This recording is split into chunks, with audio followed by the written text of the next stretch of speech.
So you're in the middle of doing something on your computer and then suddenly it freezes on you. Well, this video is going to be a very quick and easy way to resolve this issue 99 times out of 100. Let's just say, in this case, that I was doing something in the Brave browser or my web browser or any other program for that matter. In this instance, I'm going to act as if it were the Brave browser that was giving me issues, not responding, which frequently happens from time to time. And I want to unfreeze it. Let's say in this case, my mouse isn't even working at all. That's frozen as well. How can I fix this? Well, the first thing you can do is you can click the Windows and the X key at the same time.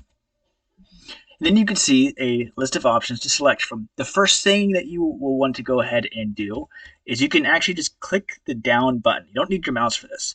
Click the down button until you can get to Task Manager and then hit Enter. Now, the first thing you're going to want to do is locate the process that you suspect is giving you an issue. If you want to play it safe, you can just kill all of the programs that are currently running to try to fix the issue.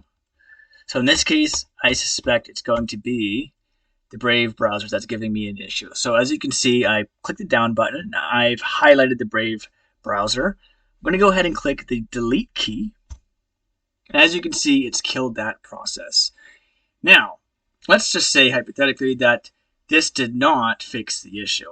The next step would be to go back to the Windows X key. You can go click the down button. And where it says shut down or sign out, you can click the right arrow key and go ahead and restart your system and see if that works. 99 times out of 100, if you follow these steps whenever your computer is frozen, most of the time if you just kill all the programs that you were using, that usually fixes the issue. But in the worst case scenario, if you restart your system, that should fix the issue. I hope this helps. If you have any questions, comment down below and take care.